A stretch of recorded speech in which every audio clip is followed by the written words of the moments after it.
High বন্ধুরা, আজকে আমরা দেখব স্টেট ব্যাঙ্ক অফ ইন্ডিয়ার কেওয়াইসি ফর্ম কী করে ফিল আপ করতে হয়। তো দেখুন, এটা স্টেট ব্যাঙ্ক অফ ইন্ডিয়ার একটা কেওয়াইসি ফর্ম। সবার প্রথমে ডেট, যেদিনকে আপনারা ফর্মটা ফিল আপ করে ব্যাঙ্কে জমা করবেন সেদিনকার ডেটটা দেবেন। তারপরে ব্রাঞ্চ নেম, যে ব্রাঞ্চে আপনাদের অ্যাকাউন্ট আছে সেই ব্রাঞ্চের নামটা লিখবেন। এরপরে ব্রাঞ্চ কোড, এই ব্রাঞ্চ কোডটা যদি লিখতে চান আপনাদের পাসবুকে পেয়ে যাবেন, সেখান থেকে দেখে এখানে লিখবেন। তারপরে কাস্টমার আইডি, এই কাস্টমার আইডি নম্বরটাও আপনাদের পাসবুকে পেয়ে যাবেন, সেখান থেকে দেখে এখানে লিখবেন। এবং অ্যাকাউন্ট নাম্বার, এই বক্সের মধ্যে দিয়ে আপনাদের ব্যাঙ্কের অ্যাকাউন্ট নাম্বারটা লিখে দেবেন। তারপরে personal details, existing customer ID, এই কাস্টমার আইডি নম্বরটা আরেকবার দেখে আপনারা এই বক্সে লিখে দেবেন।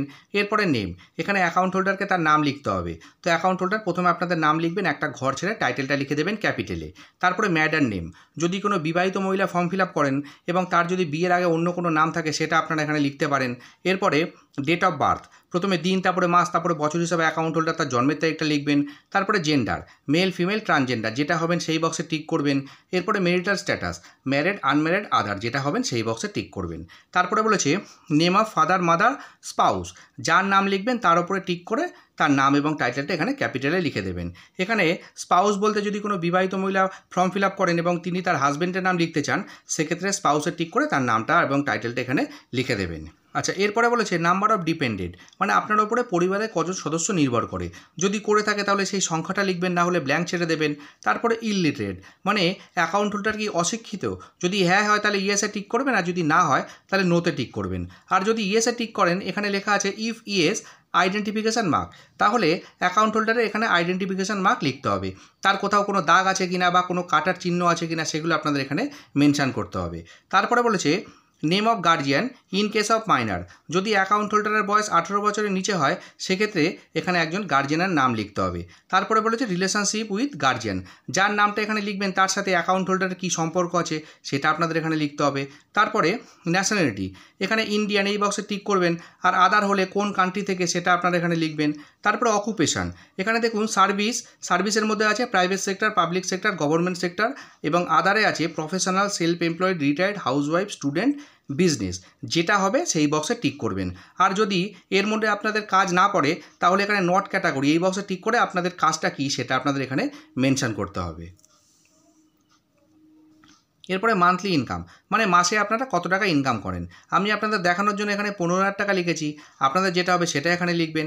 তারপরে নেট ওয়ার্থ, মানে আপনাদের সম্পত্তির পরিমাণ কত সেটা যদি ব্যাংকে দেখাতে চান একটা মোটামুটি হিসাব করে অ্যামাউন্ট লিখে দেবেন।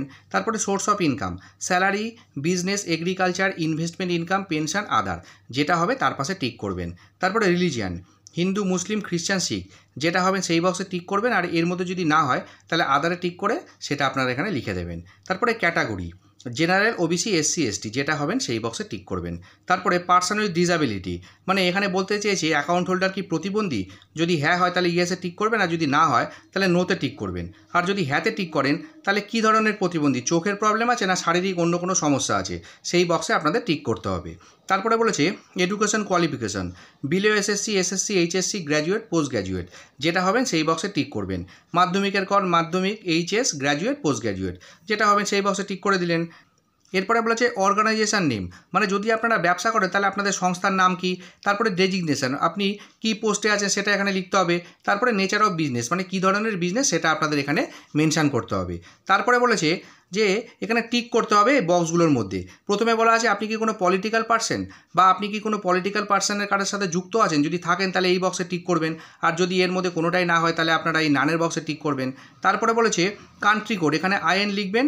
এরপরে প্লেস বা সিটি অফ বার্থ, মানে আপনাদের জন্মের শহর কোনটা সেটা আপনারা এখানে লিখবেন। তারপরে সিটিজেনশিপ, এখানে ইন্ডিয়ান লিখবেন। তারপরে এখানে বলা আছে যে আপনি শুধু ইন্ডিয়াতেই ট্যাক্স পেড করেন, ইন্ডিয়ার বাইরে কোথাও ট্যাক্স পেড করেন না, এখানে ইয়েসে এই বক্সে টিক করে দেবেন। তারপরে প্যান, এখানে আপনারা আপনাদের প্যান নাম্বারটা লিখে দেবেন। আর যাদের প্যান কার্ড নেই তারা ফর্ম 60 ফিল আপ করবেন। তারপরে বলেছে কন্ট্যাক্ট ডিটেলস, মোবাইল নাম্বার, এখানে একটা ভ্যালিড মোবাইল নাম্বার দেবেন এবং ইমেল আইডি, যদি থাকে অবশ্যই একটা ভ্যালিড ইমেল আইডি এখানে দিয়ে দেবেন। তো প্রথম পাতাটা হয়ে গেল, এবার আমরা সেকেন্ড পেজটা দেখব। আচ্ছা, সেকেন্ড পেজের প্রথমে বলেছে প্রুফ অফ আইডেন্টিটি বা অ্যাড্রেস, মানে আপনারা আইডেন্টি প্রুফ বা অ্যাড্রেস প্রুফের জন্য কী ডকুমেন্ট দিচ্ছেন, passport, voter ID, driving licence না আধার, যেটা দেবেন সেই বক্সে টিক করবেন, করে তার ডকুমেন্ট নম্বরটা এখানে লিখবেন।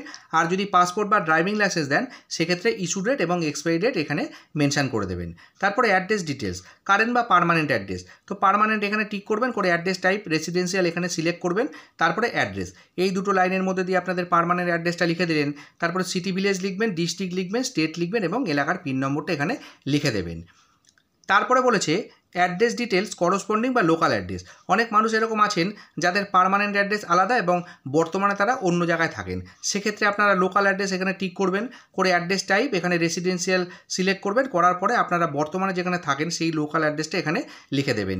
সিটি ভিলেজ লিখবেন, ডিস্ট্রিক্ট লিখবেন, স্টেট লিখবেন এবং এলাকার পিন নম্বরটা লিখে দেবেন। আর যাদের একটাই অ্যাড্রেস তারা এই যে সেম অ্যাজ কারেন্ট বা পার্মানেন্ট অ্যাড্রেস এই বক্সে টিক করবেন, করে এই অ্যাড্রেসটা এখানে লিখে দেবেন। এরপরের যে পোর্শনটা আছে এখানে বলা আছে আপনারা যদি লোকাল অ্যাড্রেস অন্য দেন, সেক্ষেত্রে যদি ব্যাংক থেকে অন্য কোনো ডকুমেন্ট চায় সেক্ষেত্রে আপনারা ইউটিলিটি বিল মানে ইলেকট্রিক বিল বা গ্যাসের বিল দিতে পারেন, পিপিওর জেরক্স দিতে পারেন, প্রপার্টি অফ মিউনিসিপ্যালিটি ট্যাক্সের রসিদ দিতে পারেন। তো যেটা দেবেন সেই বক্সে টিক করবেন, করে তার ডকুমেন্ট নম্বরটা লিখবেন এবং ডেটটা লিখে দেবেন। আর যদি কোনো ডকুমেন্ট না চায় তাহলে এগুলো আপনাদের ফিল আপ করার দরকার নেই। তারপরে কিছু ডিক্লারেশন আছে, এগুলো একটু দেখে নেবেন, দেখে নেওয়ার পরে এখানে ইয়েসে টিক করবেন। এখানে বলা আছে আপনারা এই ফর্মে যেগুলো লিখেছেন সব সত্যি এবং যে ডকুমেন্টগুলো দিচ্ছেন সব অরিজিনাল। এরপরে দেখুন এখানে একটা ফটো লাগানো জায়গা আছে, তো অ্যাকাউন্ট হোল্ডার এখানে একটা রিসেন্ট ফটো পেস্ট করবেন এবং এখানে একটা সাইন করে দেবেন। আর যারা সাইন করতে পারবেন না তারা টিপচাপ বা থাম ইমপ্রেশন দেবেন। তারপরে প্লেস, আপনারা যেখানে থাকেন সেই জায়গাটার নাম লিখবেন এবং ডেট, যেদিনকে ফর্মটা জমা করবেন সেদিনকার ডেটটা দিয়ে দেবেন। এর পরের পোর্শনগুলো আর কিছু ফিল আপ করবো না, এগুলো যা ফিল আপ করার অফিস থেকে করবে। তো মোটামুটি ফর্মটা ফিল আপ হয়ে গেল, আপনারা এইভাবে ফিল আপ করবেন। আর এর সাথে যে ডকুমেন্টগুলো দেবেন সেই ডকুমেন্টটা জেরক্স করে এই ফর্মের সাথে অ্যাটাচ করে জমা করে দিলে আশা করি আপনাদের স্টেট ব্যাঙ্ক অফ ইন্ডিয়ায় কেওয়াইসি ফর্ম জমা হয়ে যাবে। তো ভিডিওটি যদি ভালো লেগে থাকে তাহলে অবশ্যই একটা লাইক করবেন, শেয়ার করবেন আর আমার চ্যানেলের সাথে থাকবেন। ধন্যবাদ।